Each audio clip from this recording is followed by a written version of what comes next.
Frères et sœurs bien-aimés, pendant 40 jours, nous avons préparé nos cœurs par la prière, la pénitence, le partage. Et nous voici rassemblés au début de la Semaine sainte pour commencer avec toute l'Église la célébration du mystère pascal. Aujourd'hui, le Christ entre à Jérusalem, la ville sainte, où il va mourir et ressusciter. Mettons toute notre foi à rappeler maintenant le souvenir de cette entrée triomphale de notre Sauveur. Suivons-le dans sa passion jusqu'à la croix pour avoir part à sa résurrection et à sa vie. Bien-aimés et dans le Christ, ces dimanches, comme dimanche des Rameaux et dimanche de la Passion, nous sommes appelés à contempler ce grand mystère. Le rameau, une fois béni, sont tenus en main par le fidèle. Chaque fidèle tient en main ce rameau qui se met en marche. On se met en marche en procession vers la Pâque du peuple de Dieu à la suite du Christ. Nous tous, nous devons chanter Hosanna au fils de David, béni soit celui qui vient au nom du Seigneur, Hosanna au fils de David, Hosanna au plus haut des cieux. Bien-aimés dans le Christ, dans la tradition juive, le rameau des palmiers, ainsi que le terme Hosanna, fait référence à la fête juive des récoltes. C'est aussi dans la chrétienté un cri de joie, un cri de bienvenue. Si Hosanna, Hosanna, sauve-nous Seigneur, aide-nous Seigneur. C'est par ces mots que Jésus fut accueilli à Jérusalem. Enfin, le rameau symbolise la prospérité et la victoire. Nous chantons la victoire. Nous acclamons la victoire du Sauveur Jésus le Christ.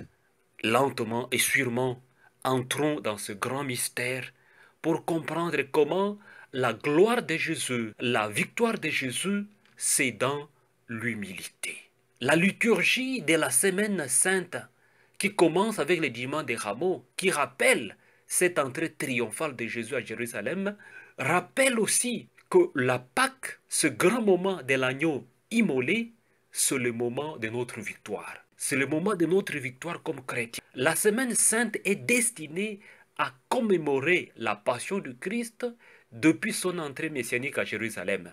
Et donc, commençant avec le dimanche des Rameaux et de la Passion et toute la Semaine sainte, il ne s'agit pas du théâtre. Nous ne faisons pas le théâtre. Nous commémorons.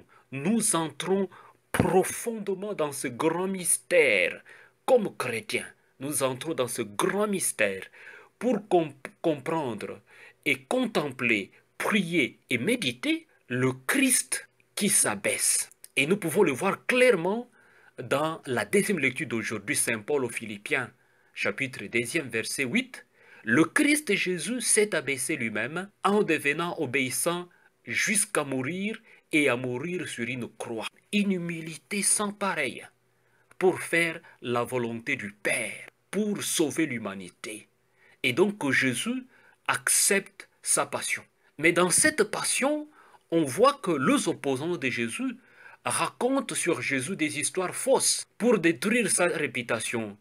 Ensuite, on lui crache dessus, on lui donne des coups, on l'enchaîne, on le flagelle, on se moque de lui, on le crucifie. Et après l'avoir crucifié, on continue de l'insulter. Mais qu'est-ce qui se passe dans tout cela? Qu'est-ce que fait Jésus devant cette impasse? Pendant tout ce temps, Jésus garde silence. Bien-aimé dans le Christ. Comme chrétien, le silence, c'est vraiment la grande vertu.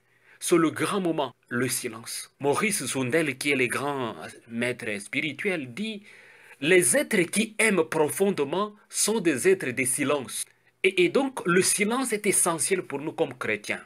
Il ne s'agit pas seulement de l'absence de bruit, mais d'un environnement calme et paisible qui permette d'aller à l'intérieur de soi-même, à l'intérieur de nous-mêmes, à la découverte de notre propre identité et à la rencontre de la présence d'amour de Dieu. La passion du Christ, il s'agit de l'amour de Dieu. Il s'abaisse pour nous sauver. On l'insulte, on rencontre des bobards, on dit n'importe quoi, on le refuse, on réclame la sortie de Barabbas, les grands bandits, les bandits du grand chemin, et on se moque de Jésus. Mais Jésus, dans tout ça, il garde silence. Le silence permet vraiment d'aller à la rencontre de l'autre, de le faire entrer dans sa propre identité. Bien-aimé dans le Christ, quand quelqu'un fait du bruit avec lui-même, la seule réponse, c'est de faire du silence avec nous-mêmes. Donc le silence, c'est la grande stratégie pour répondre à l'ingratitude de bien des gens.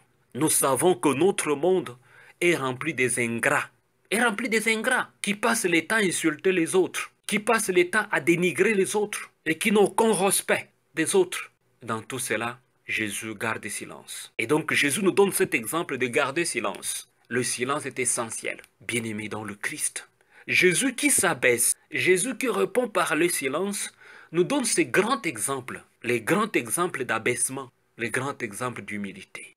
Aujourd'hui, quand on voit les gens remplis d'arrogance, les matus, pleins d'eux-mêmes, mais sans rien faire, Jésus nous invite à marcher, à faire la passion avec lui. Bien-aimés dans le Christ, devant toutes les situations de découragement que nous avons, devant toutes les situations que nous n'avons pas de réponse, marchons avec Jésus sur le chemin de la croix. Marchons avec Jésus pour célébrer sa passion.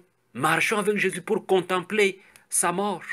Bien-aimés dans le Christ, au moment de la mort de Jésus, il y avait un centurion qui était à côté, juste à côté, en face de lui, et qui l'a regardé mourir. Tout de suite, après avoir vu ça, les centurions dit, sûrement cet homme, c'était injuste. Bien-aimé dans le Christ, la bonté de Dieu reste bonté. La justice de Dieu reste justice de Dieu. On ne peut pas effacer cela. Alors si nous voulons vivre de cette justice, si nous voulons vraiment contempler Jésus sur la croix, Jésus qui meurt, nous devons dire comme le centurion, vraiment, sûrement, cet homme, c'était injuste. Nous pourrions juste regarder Jésus sur la croix et dire, oui, Jésus, tu es injuste. Jésus, tu es le Fils de Dieu. Tu es un homme juste. Tu es le Fils de Dieu. Et nous t'acclamons, bien-aimé dans le Christ. Ces dimanches des rameaux et la semaine sainte permettent de suivre Jésus en sa passion, sa mort et sa résurrection pour redécouvrir l'amour infini dont chacun est aimé. Nous entrons progressivement dans ces grands mystères bien-aimés dans le Christ. C'est vraiment redécouvrir l'amour infini dont chacun est aimé. N'ayons pas peur, ne reculons pas, parce que il s'agit du grand moment de redécouverte. Redécouvrir l'amour infini de Dieu. Jésus pardonne sur la croix. Jésus sauve sur la croix. Jésus nous aime sur la croix. Redécouvrons cet amour sur le chemin de la passion, de sa mort et de sa résurrection. Bien-aimés dans le Christ, nous voulons chanter notre joie parce que nous sommes convaincus que l'entrée triomphale à Jérusalem n'est pas simplement une sorte de fête qui passera, mais c'est le commencement d'un chemin qui va s'étendre sur toute la semaine sainte. Pas seulement la semaine sainte, mais qui s'étend sur toute notre vie. Lentement et sûrement, Jésus lui-même va constituer ses disciples comme Église. Il va les instituer pour continuer la mission. Nous sommes appelés de continuer la mission de l'amour, la mission de l'humilité, la mission de la justice. Le monde aujourd'hui manque tout cela. Des gens devant des sollicitations, des petits biens de ce monde, ils baissent les bras. Jésus nous donne ces grands exemples d'entrer dans l'obéissance jusqu'à ce qu'il glorifie le Père. Et le Père les glorifie. Pourquoi? Parce que Jésus s'offre comme une offrande de sa vie et qui finalement ressuscitera.